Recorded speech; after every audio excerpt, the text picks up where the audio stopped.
খুলনায় tank lorry শ্রমিক ইউনিয়নের নেতা আলী আজিমকে গ্রেপ্তারের প্রতিবাদে দ্বিতীয় দিনের মতো ডিপো থেকে তেল উত্তোলন বন্ধ রেখেছেন শ্রমিকরা। সকালে খালিশপুরে বিভাগীয় ট্যাঙ্ক লরি শ্রমিক ইউনিয়নের কার্যালয়ের সামনে অবস্থান নিয়ে কর্মবিরতি শুরু করেন তারা। এর আগে রোববার দুপুরে গত ২১ আগস্টের নাশকতা মামলায় আলী আজিমকে গ্রেপ্তার করে ডিবি পুলিশ। পরে তাকে খালিশপুর থানায় হস্তান্তর করা হয়।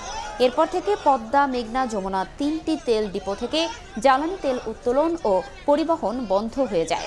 এদিকে ধর্মঘটের কারণে এখন পর্যন্ত খুলনা সহ ১৬ জেলায় জ্বালানি তেল সরবরাহ ও পরিবহন বন্ধ রয়েছে।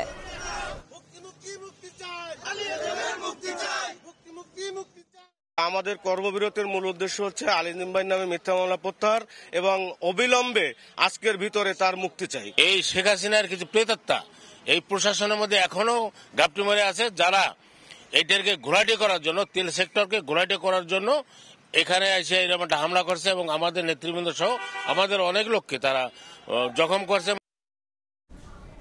এ বিষয়ে বিস্তারিত জানাতে খুলনার খালিশপুরে আছেন সহকর্মী তানজিম আহমেদ। সরাসরি যাচ্ছি তার কাছে।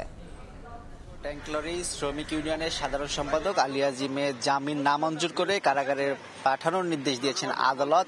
এর ফলে কিন্তু শ্রমিকদের যে কর্মবিরতি চলছিল সেটি আসলে এই মুহূর্তে অনির্দিষ্টকালের জন্য কর্মবিরতি শুরু হয়েছে বলছেন শ্রমিকরা।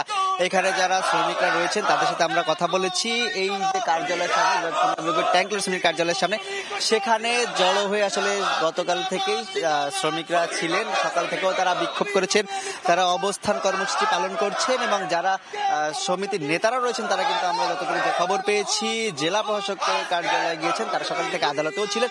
সেখানে আসলে তারা তাদের যে আলোচনার মাধ্যমে বিষয়টি সমাধানের চেষ্টা করছেন বলে আমরা জানতে পেরেছি। একই সাথে যে আসলে গত ২১ আগস্ট যে মামলা করা হয় ৭ নং বিএনপির যে কার্যালয়, সে ভাঙচুরের মামলা করা হয়, তবে যিনি আসলে আজকে আটক হয়েছেন আলী আজিম, স্থানীয় বলছেন তিনিও একসময় বিএনপির নেতা ছিলেন এবং এই মামলাটি আসলে তাদের দাবি যে মিথ্যা এবং ষড়যন্ত্রমূলক মামলা। একই সাথে কিন্তু শ্রমিক ইউনিয়নের মোট আলী আজিম সহ ৯ জনের নামে এই মামলাটি রয়েছে। তারা বলছেন শুধু আলী আজিমকে মুক্তির নয়, একই সাথে অন্য যে নেতাদের নাম রয়েছে মোট ৯ জন, সবার নাম এই মামলা থেকে প্রত্যাহার করতে হবে। অন্যথায় কিন্তু এই যে কর্মবিরতি চলছে সেটি অনির্দিষ্টকাল পর্যন্ত অব্যাহত থাকবে। অর্থাৎ এর ফলে খুলনা থেকে যে 3টি পদ্মা, মেঘনা, যমুনা অয়েল ডিপো রয়েছে সেখানে তেল উত্তোলন বন্ধ রয়েছে। উত্তোলন বন্ধ থাকার কোনো সঙ্গত কারণে 16টি জেলায় যে সরবরাহ হয় সেটিও বন্ধ রয়েছে। এর ফলে এখন পর্যন্ত পেট্রোল পাম্পগুলোতে আমরা কথা বলেছি, সেখানে যে মজুদ রয়েছে জ্বালানি তেলের, সেই মজুদ থেকেই যে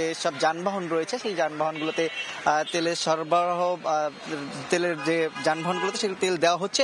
কিন্তু এইটি যদি আসলে আরো দীর্ঘদিন চলতে থাকে, অর্থাৎ কোনো সমাধানে না পৌঁছানো যায়, সেক্ষেত্রে কিন্তু জেলাগুলোতে তেলের পাম্পগুলোতে সংকট তৈরি হওয়ার শঙ্কা রয়েছে। একই সাথে বলতে হয় যে সকালে আমরা যেসব অয়েল ডিপোগুলো রয়েছে সেই পদ্মা, মেঘনা, যমুনা অয়েল ডিপোগুলোতে গিয়েছি, সেখানে কথা বলেছি। সেখানে কিন্তু দূর দূরান্তের বিভিন্ন জেলা থেকে যারা যেসব ট্যাঙ্ক লরি রয়েছে সেই ট্যাঙ্ক লরিগুলো এসেছিল এবং তারা কিন্তু নির্দিষ্ট প্রায় দুপুর 2টা পর্যন্ত অপেক্ষায় থেকে পরে তারা তাদের যে গ্যারেজ রয়েছে এবং পানকি ইয়ার্ড রয়েছে সেখানে ট্যাঙ্ক লরিগুলো অবস্থান রয়েছে। তো খুলনায় ট্যাঙ্ক লরি শ্রমিকদের যে ধর্মঘট এবং কর্মবিরতির খবর আমার কাছে এই ছিল সর্বশেষ।